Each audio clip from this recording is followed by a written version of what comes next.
Okay guys, this is the second video in our cabling series. The first video, if you haven't watched it, it's about how to make patch cables.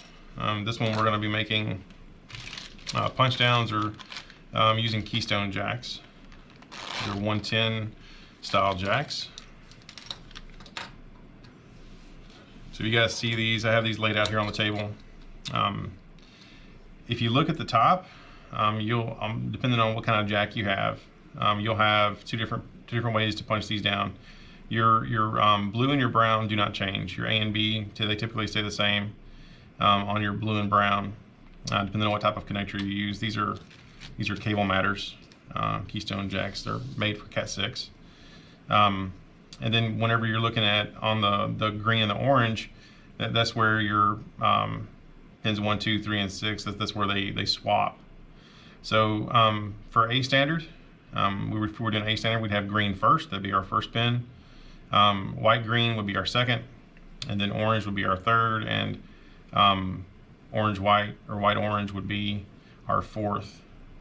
But we're going to connect these together, show you guys how to punch these down. If you've never used a punch down tool, make sure you've got the right blade on. This is a 110 style blade. We also have inside this punch down tool, we have one made for 66 block.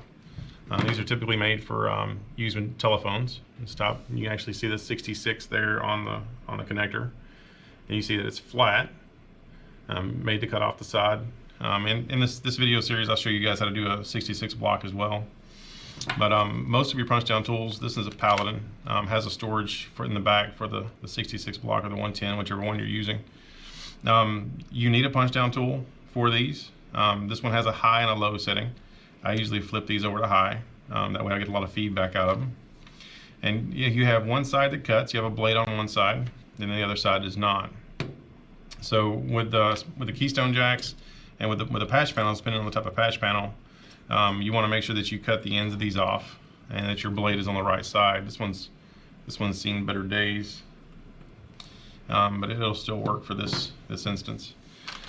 We also use these are sometimes called service mount boxes. I always call them biscuit jacks. These are not already loaded. Some of these you get they're a little bit more expensive. They'll have the Keystone already built into them, and you'll take the cover off, and then you'll have the punch down inside it. I like buying the blank ones. The reason being, this I can have double-sided tape or screw it to the wall or whatever, and if I need to at some point in time upgrade the cable, I don't have to upgrade the box. I can just change out the cable and change out the Keystone jack and leave the box in place. So we have this is a single, and of course we have doubles. So I'll show you guys how to use those. I'm not used to using these. These are made to actually hold the Keystone. I just kind of old school. I got used to doing this up in the ceiling, up in ladder joists on top of a ladder. But this is made to actually hold the Keystone in place. Gives you a big handhold for it, and it's got different cutouts for different types of Keystone jacks. You have some that punch down on the back side, and of course these they punch down on the top. Anyway, let's get to it. I've got this is the piece I used earlier, the first video, and I was showing you the difference between stranded and solid core cable. This is solid core. This will be riser cable or horizontal cable. I'll cut that off. And remember, if you're stripping these, make sure that you got your stripper set properly. You want to just barely cut through the outside. This cable is just a little bit thinner than my last one. So there's an adjustment screw. We want to set our adjustment screw so it just barely cuts through the outside of the jacket. And that one's not cutting at all, really. Drop that down a little bit more. I didn't show you in the last video, but there's a little piece of string in here, nylon typically. That little piece of string is a strength member. It's made to help the pulling process whenever you're pulling the cable. And we used to use it a lot too. We would wrap this around a pair of scissors and tear down. It would tear the jacket down. That way you knew you had a clean piece of copper. So if you don't have your strippers adjusted properly, whenever you cut through the jacket on the outside, you cut through the insulation on the outside, you'll end up cutting through the insulation on the wire itself, and you don't want to do that. So you can take this piece of string, wrap it around your scissors, and then tear down the side, and it'll literally tear the outside of the insulation down, and you can just trim off the outside of the insulation, and you know you have clean copper. But like I say, when I adjust the strippers, I always adjust them where they will not cut through the outside of the insulation. Because if these are running power, like PoE, the last thing you want to do is to have one short out on you. So this is one thing we have to cut off of these. Just use our lineman scissors, cut those off. And we can separate out our pairs. So separate that out. And I always leave just a little bit of this channel hanging out in here. It helps to kind of secure it inside the Keystone. So I'm gonna lay this in here, get my pairs separated out. So we're doing B standard. B standard on this one's on the bottom. Orange starts first. So lay that one over there. And over here we have brown. So brown starting first. And this is always solid stripe and solid stripe.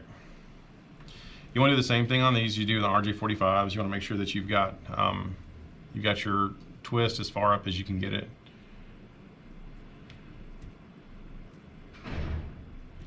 I've seen some of the older guys, like guys that train me, their fingertips are really hard. They can actually just separate these in the middle of the cable and stretch it over the top of the Keystone before they punch it down.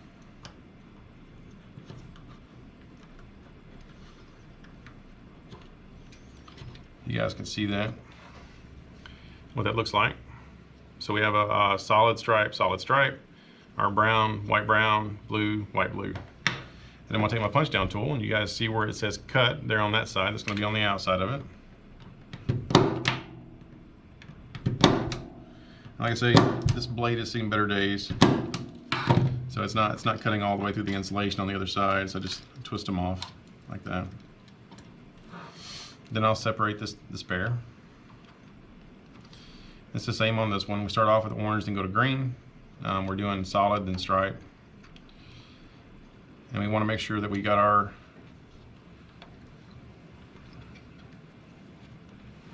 our twist as far up as we can get it.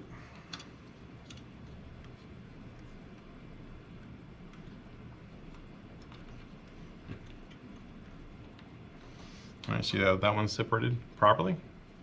Then we use our blade to flip it around, make sure it's on the outside of the wire.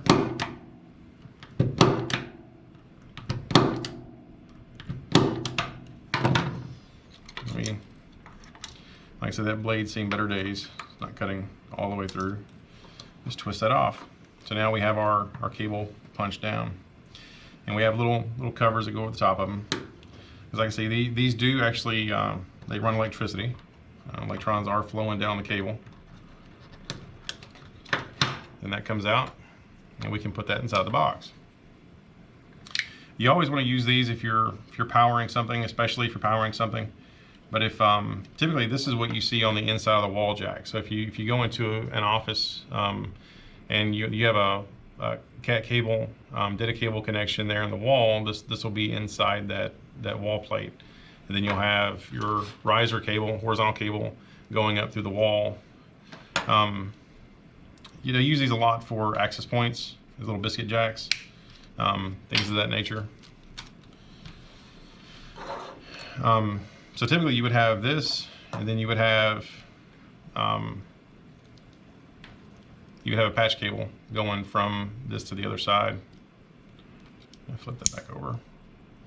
So there we go. So that's clipped into place. Slide that back down where it goes. And then most of them come with a little zip tie. If they don't come with a zip tie, grab some. You want to zip this in place, make sure the cable doesn't move. It just secures it, keeps it from being pulled out very easily. And always trim the tails. There we go. So now we can put the top on. And now we have a made cable, Cat 6 Keystone inside our biscuit jack or our surface mount box. Then we can take the double-sided tape or the screws, however we want to do it, and mount this to where we're mounting it. So typically, if you're doing this for like an access point, you'll use all of your horizontal cable, all your solid core cable will get punched out into a Keystone, and then you'll have a patch cable actually going to the device. That way, this stays in place, and if you need to get a longer patch cable and move the access point or whatever, you can. Just take into consideration every single connection you make creates resistance, so it actually slows down your data throughput. So now we'll do the other side, then we'll test them. So again, we're going to strip it off.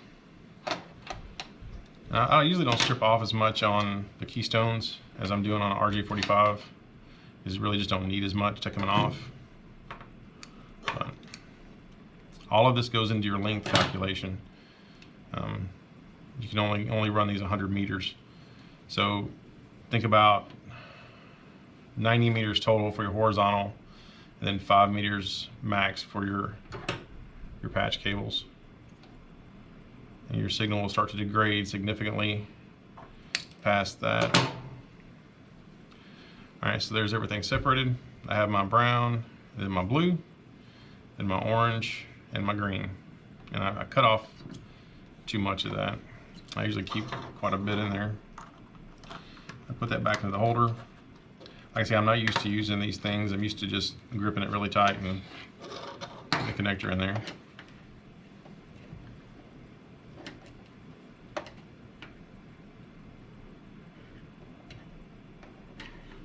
And we buy this stuff in bulk. A lot of the students don't realize something kind of handy to know. On the good cable, you'll have, of course, the frequency. It's 550 megahertz. And of course, it shows everything down the side. It's Cat 6 enhanced, which isn't actually a standard. This is 23 gauge, 4-pair UTP. This is unshielded twisted pair. Comes from True Cable. I think we bought this on Amazon. CMR, copper multi-purpose riser cable, that's what it stands for. Verified Cat 6 enhanced, 550 megahertz, TI-EIA, and then we have a footage.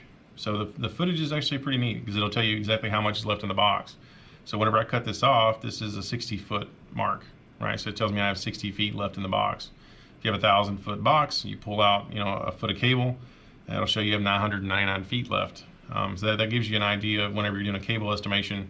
If I have to run, 3 runs in a room, all of them 60 feet long, and I only have 100 feet of cable, that I'm going to have to go buy another box. So this gives you an idea of how much cable you have left to work with. You don't have to guess.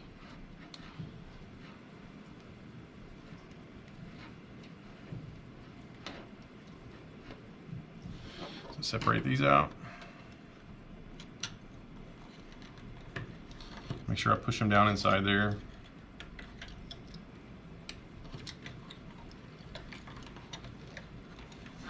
And then just punch them down.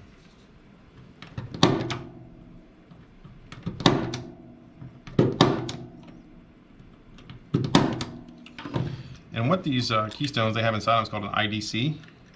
It's an insulation displacement connection. And what it does is it actually cuts through the outside on the insulation on both sides, so that copper. Looks like little scissors. And whenever you're punching this down, you're punching the cable in between those two little scissor-looking pieces there in the IDC. And that's what actually makes the electrical connection for these low voltage cabling. So with solid stripe, then we start off with orange, then go to green. I'll flip that one back over the top. Pull that down. Like I say, typically when I'm doing this, I'm not doing it on a table. I'm standing on a ladder or a scissor lift, something of that nature. Last one of these I did for contract was actually in a department store. And midnight, they shut off the lights on us. That was kind of tricky. 30 feet up in a basket, all the lights go out. Of course, the lights are on a timer, so nothing we can do about it.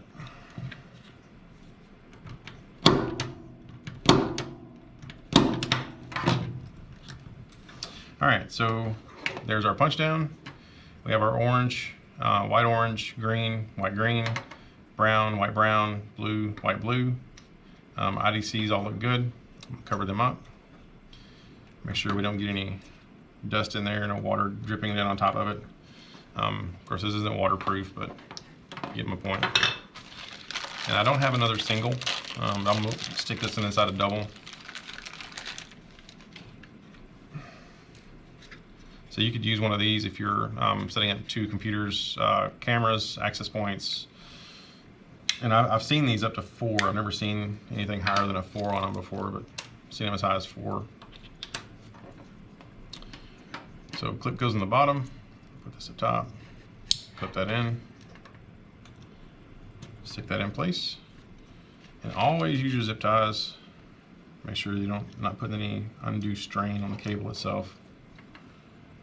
If you guys get into doing this for a living,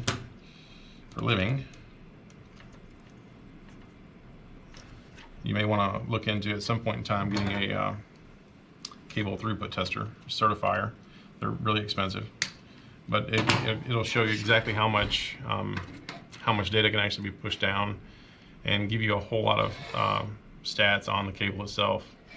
And you can certify the cable, and if anything happens to it, you can go back to the certification and look. This cable passed certification. Everything should have been good on it. Something happened after the installation. So put the box cover back on. And then we'll test this just like we do everything else. So go back to the fluke, and I've got another cable over here made previously. Like I say, I rarely ever make cables in the field. As far as like the RJ45s, rarely ever make patch cables. Typically they don't want to pay for that. They'll have factory made cables. But the majority of the time we're making these. So turn the fluke back on. This is showing 4 feet. And you see 1's going to 1, 2's going to 2, 3 to 3, 6 to 6, 4 to 4, 5 to 5, 7 to 7, 8 to 8. So that is a good cable. So in essence, I'm actually testing both patch cables and both of my punch downs at the same time. So this would simulate a long run. So think about this going from maybe this end being in the server room or MDF, and this being an office, and then this end being going to a computer, this end going to a switch or a router, firewall, something of that nature.